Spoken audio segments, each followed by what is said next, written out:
Good start to our breakout session. Our next two speakers are from Mizzou. Dr. Jared Decker is an associate professor of animal sciences in the Woodard Chair of Animal Genomics at Mizzou. Dr. Jamie Porter is an assistant professor and state extension specialist in the Division of Animal Sciences at Mizzou. And today, we're going to be talking about hair. They're going to be talking about hair shedding. Some cows shed hair much quicker after winter than others, which is especially meaningful in those areas where we've got heat stress. And Dr. Decker and Dr. Porter, they are going to share the practical use of hair shedding scores and hair shedding EPDs.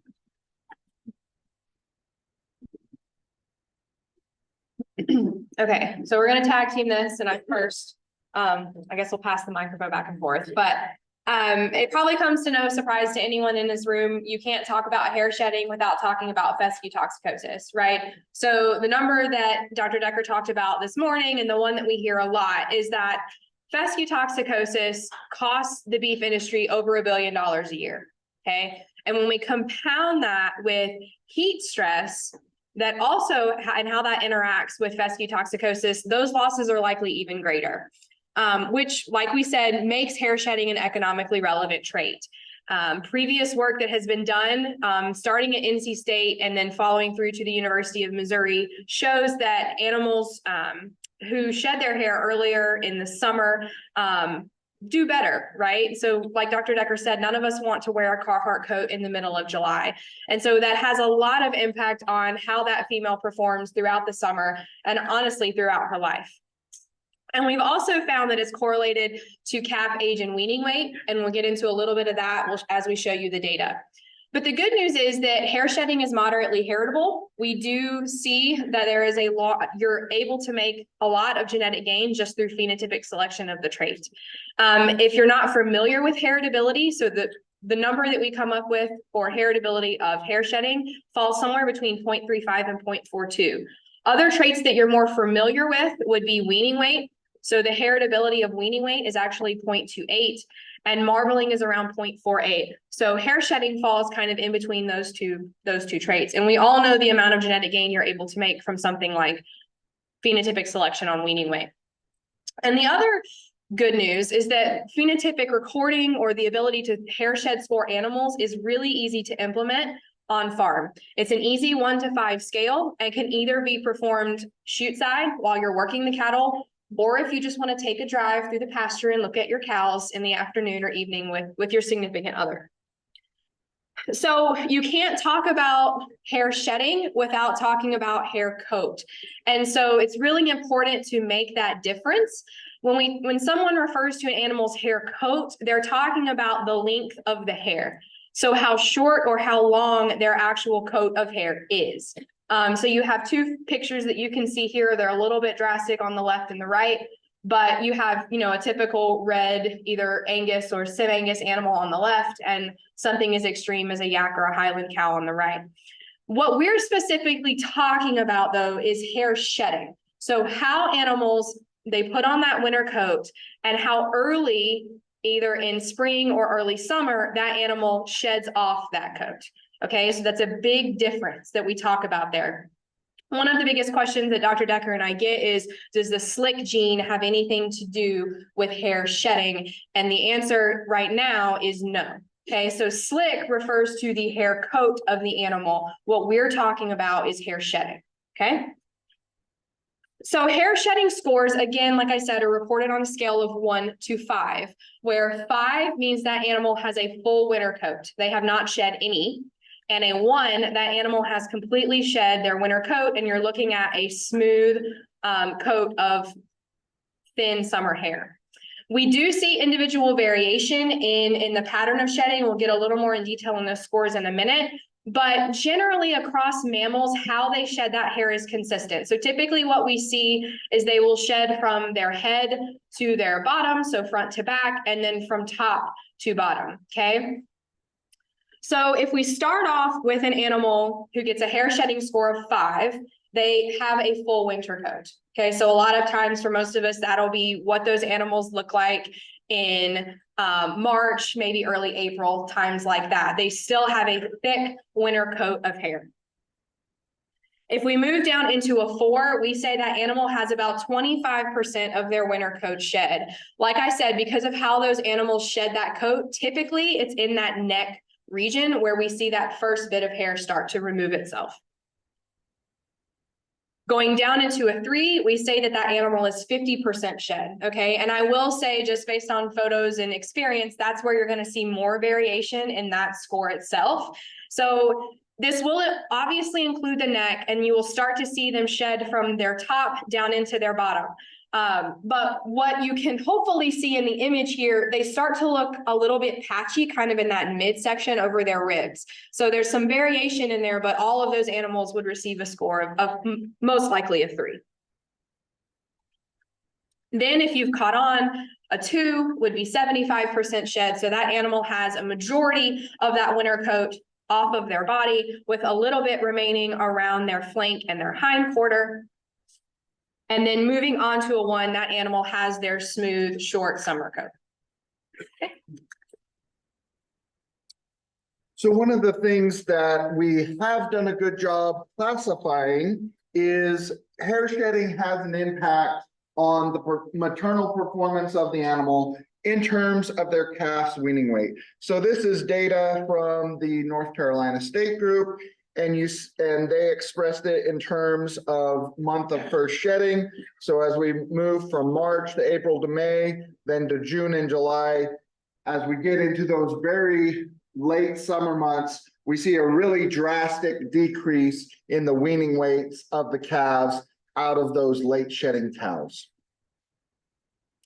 This is some data that Harley put together from some Simmental animals. And so here we've just expressed the x-axis, the vertical axis, the horizontal axis, excuse me, is the hair shedding scores of the cows. And then on the y-axis is the weaning weights of the calves. And so we still see a lot of variability between those scores, but we see a trend. And if we compare the hair shedding score 1 cows to the hair shedding score 5 cows, we see about a 45-pound difference on average in the weaning weight of their calves. We still need to do more in terms of quantifying the reproductive impacts of hair shedding. Now, we also looked at this relationship between weaning weight and the dam's hair shedding scores, looking at genetic correlations. We did that as part of Harley's internship at Angus Genetics Incorporated. And in that model, we estimated a genetic correlation of negative 0.19. So as the hair shedding score got worse, the weaning weights came down.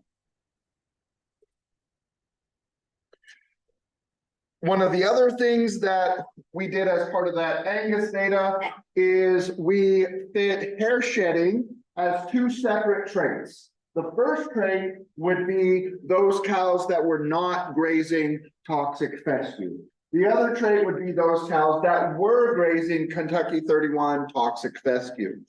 And typically, most of those variance components stayed similar. The heritability was similar in those 2 contexts, but the repeatability was much higher on the fescue. So our interpretation from that is there's some sort of permanent effect of being on the fescue that's causing those scores to be a little bit more similar from year to year. Now, if we look at the genetic correlation between hair shedding on fescue versus hair shedding off fescue, the genetic correlation there was 93%. And then if you actually look at the ranks of the EPDs or EPDs, those are going to be 0.99.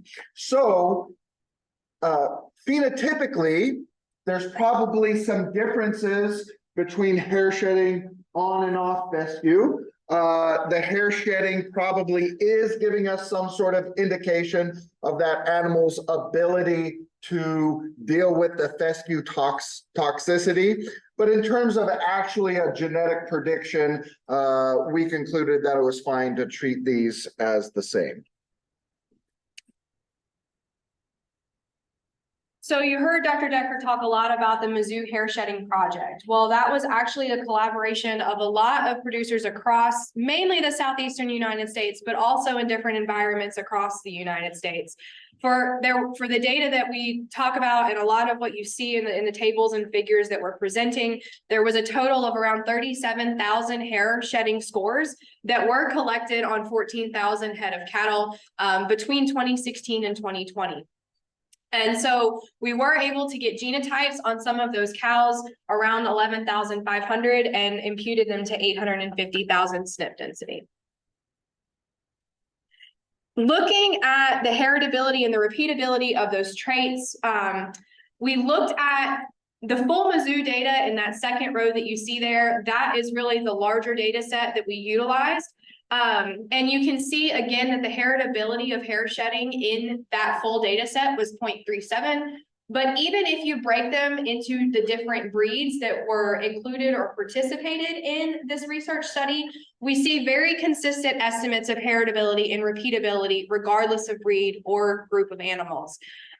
Separate from the 37,000 animal project, we were able to get some data from AGI specific to hair shedding. And once again, in that independent data set, we see very similar heritabilities and repeatabilities for hair shedding. And it probably, based on that, isn't surprising that with similar heritabilities and repeatabilities, the hair shedding EPDs, if we calculate them on different breeds of cattle, are all almost equally variable, right? So one of the other questions that we get is how do Angus cattle shed as compared to Charolais or as compared to Sam Angus, right? Well, we can't manage what we don't measure. And so it makes sense that if we haven't been managing or selecting on hair shedding directly, there's still genetic variability regardless of breed in this trait itself. So what you're looking at on the x-axis is the breed of the animal, and then each dot would be the prediction of a hair shedding EBV for that animal. And so while there are maybe some differences in means for the hair shedding EPD, really all of those spreads, so from top to bottom of those images, you can see equal amounts of variability across breed. So one of the interesting things that Harley did as part of her research is she looked at genotype by environment effects and those interactions on how they associated with the variation in the hair shedding. So we had the exact same data set, and we looked at genotype by temperature interactions. With genotype by temperature interactions, we only found 17 significant interactions. When we looked at daylight by genotype interactions, we found over 1,000 significant interactions. And so in terms of genotype by environment, it's much more driven by the amount of daylight those animals are sensing. If we just look at phenotypic trends, we're not really able to tease apart whether it's temperature, daylight, or an interaction of temperature and daylight. But based on kind of this G by E work, it seems that a lot more of what we see happening is the animal's genetics being able to sense, genetics influencing how an animal senses those differences in daylight. And so from other organisms, other species, we actually understand some of the basic biology of what goes on here. So as we increase day length, the eyes sense that change in day length. They send a signal to the brain, sends a signal to the pineal gland, which then sends a signal to the pituitary gland, and there's some crosstalk back and forth with the gonads. But on short days, we have high levels of melatonin, low levels of prolactin. As the days get longer, we see decreasing melatonin, increasing prolactin. And so this is why when we talk about this, hair shedding really is an indicator or measure of that animal's ability to sense the change in the environment, sense the change in the season, and then ultimately to respond appropriately to that change. Now, as we've talked about, or as we'll talk about more in a minute, some of this is driven by differences in nutritional plane of those animals. So it's both of those things, the animal's genetic predisposition to sense the environment and then to appropriately respond to the environment. So one of the things that we've been talking about is hair shedding is directly related to heat tolerance, but it really is a trait that should be of broader interest to the entire North American beef industry, okay? So think of, for those of you who are deeply invested in the seed stock industry, if you have a bull customer come to your operation and he informs you that he's looking for a bull to turn out with mature cows, you're going to point him to a certain group of bulls. If a different customer comes and tells you he's looking for a virgin heifer cleanup bull, you're going to point that customer to a different set of bulls that have different genetic potential for calving ease. By helping that customer differentiate between those bulls based on their genetics for calving ease, you're providing that customer service. We would argue that in the same way, you can use hair shedding to point those customers to the right bull for their management, their environment, their situation. So then the next question becomes, how do you implement hair shedding as a trait into your existing selection program, right? Well, the first answer to that question as a geneticist is always select bulls with lower hair shedding EPDs, right? So research conducted at HEI, the initial data set that I talked about, resulted in a research EPD for hair shedding being published in 2020, right? Well, that was followed in 2022 as a published EPD in the weekly evaluation. So today, any Angus bull that is available for sale will have a hair shedding EPD available on them, right? So that's step one. If you are someone who breeds or selects Angus bulls, Angus basically defines their hair shed EPD as being expressed in units of hair shed score.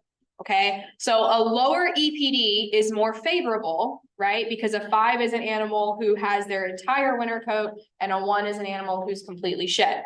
So it's expressed in units of hair shed score with a lower EPD being more favorable. This indicates a sire would produce progeny who would shed their winter coats faster, okay?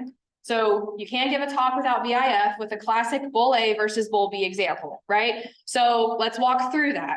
If we're comparing Bull A, who has a hair shed EPD of 0.25, to Bull B, who has a hair shed EPD of 0.75, that is a 1/2 score difference between those two bulls. Okay, so we would expect on average that progeny of Bull A would shed their winter coats faster than progeny from Bull B. Okay. Now, for those of you who are saying, well, I don't breed Angus animals, I don't buy Angus genetics, that's fine. Remember what I said. Hair shedding is a moderately heritable and repeatable trait. That means that physically going out and making selection decisions based on how rapidly your cow herd sheds their coat will result in positive amounts of genetic progress in a relatively short amount of time. And then the last thing, obviously, once you make those selection decisions or you take the time to go out and collect the scores, make sure you're reporting them back to your breed association, because we can't estimate or calculate EPDs without phenotypic data.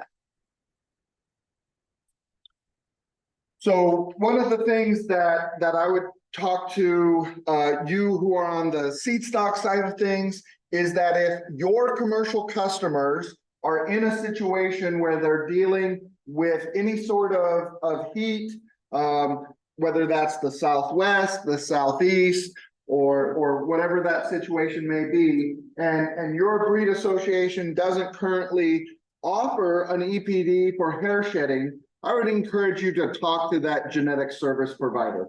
So because our hair shedding work was federally funded, we have made all of those data publicly available.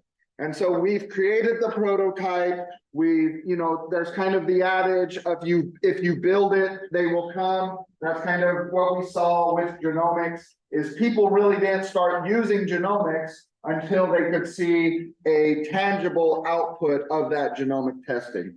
So we've already done the legwork. We've got the prototype. You can take our data and quite quickly spin up a genetic evaluation for hair shedding for your association. And there are various genetic service providers who are working towards launching a hair shedding EPD.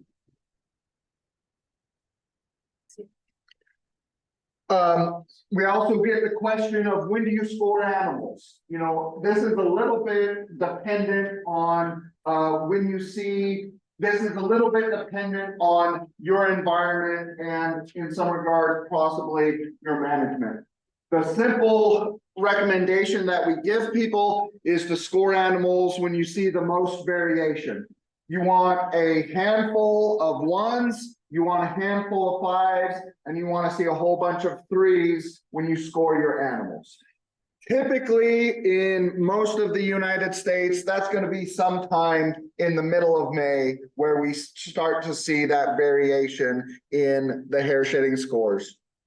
The other thing that we want to do, and this is just a central tenet of genetic prediction, is we want as large of contemporary groups as possible. So we really encourage you to score the entire cow herd in the same day, if at all possible.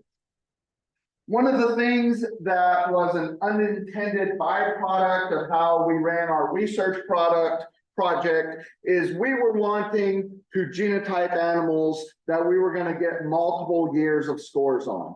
And so we asked producers not to turn in data on their sale bulls, the bulls that they were marketing.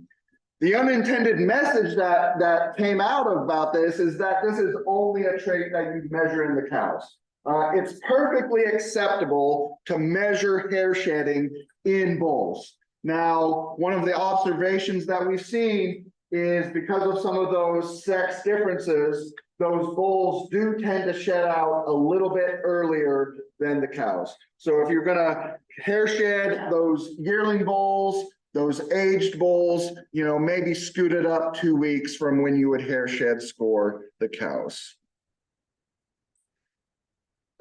This graph is a little bit complicated, so I'm going to take just a moment to walk through it with you. So here on the horizontal axis, we have the number of records of a repeated trait that we've collected.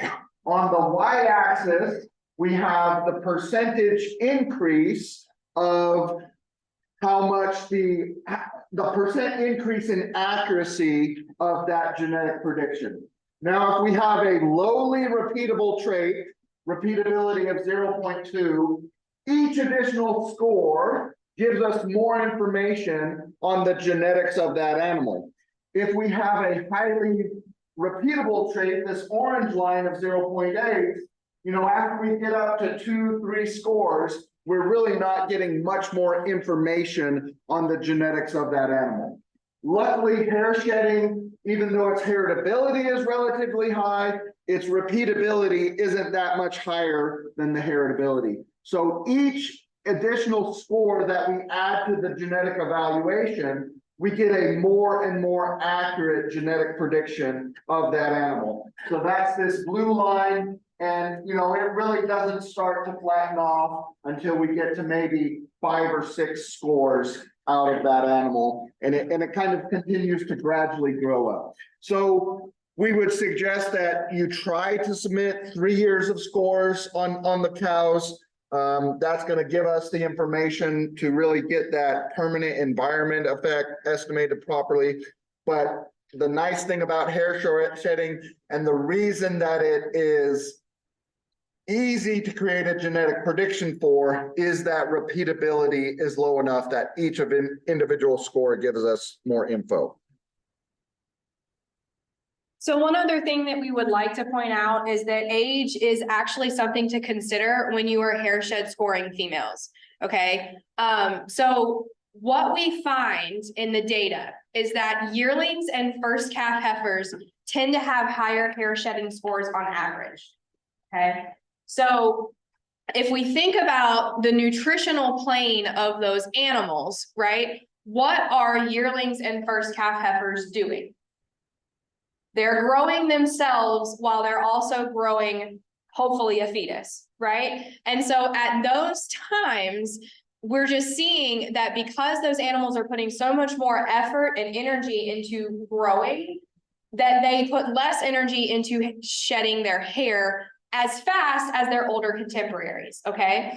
So that's not to say that when you go out, don't get upset if all of your younger animals who you would like to keep around have higher hair shedding scores than the older 5- and 6-year-old cows, okay? It's just a byproduct of what they're going through at that time in their life.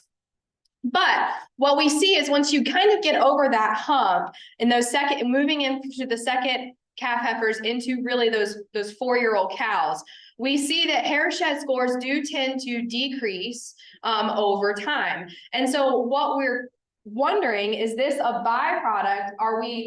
Is the environment or the management of that operation inadvertently, are those cows that shed their hair later culling themselves out?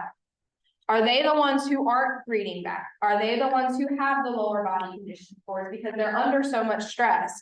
And you're not maybe seeing that they're the ones who are later shedding, but it's just kind of a byproduct of that. So as those animals get older, they're culling themselves out, and therefore those average age groups have lower hair shedding scores. So I kind of hit on this already, but not only does age affect hair shedding, but the management of that cow herd also will affect hair shedding. And so similar to what Dr. Decker talked about the interactions between genotype and temperature and genotype and daylight, they're also seeing that there's a genetic relationship when it comes to hair shedding and metabolism. Okay, so there's a relationship between that animal's nutritional plane and their ability to shed hair. And so, like I mentioned, those younger cows are the most nutritionally stressed. And so it makes sense that they have maybe higher hair shedding scores than their older contemporaries. So one of the ways that we can think about maybe a value-added benefit of a hair shedding score is it can be used in combination with a body condition score to assess how our herd is doing nutritionally. Are we a little bit behind on where we want to be on the nutritional plane of those animals? Are we setting ourselves up for some nutritional stress during a spring breeding season? Or are those cows shedding off early, reflecting that their nutritional needs are being met? So we're not saying that you should use hair shedding score as a replacement for a body condition score, but it's probably an added piece of information that can just add more detail and clarity to the picture of the nutritional status of your herd. You know, we're really interested in furthering the research into hair shedding. There's still unfortunately, there's some unanswered questions. So one of those things is how hair shedding affects other traits that we would be interested in. How does it affect stability, longevity? How does it affect pregnancy, things like heifer pregnancy? What is that relationship? And then there's also some other G/E context that we could look into. You know, what is the G/E of spring versus fall calving? G/E of on fescue versus off fescue, etc. So we threw a lot at you in the last 30 minutes. But the good news is that we do have some answered questions, right? So Dr. Decker and I have been working a little bit tirelessly over the last month or so, and I'm happy to say that there are quite a few new extension materials that are available on Missouri's extension website.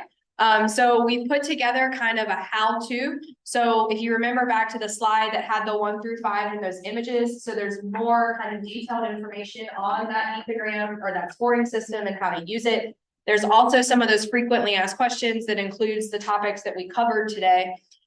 Separately, there's an article that talks about hair shedding and heat stress. And then there's another one that goes into hair shedding and more of that adapting, sensing, and responding to their environment.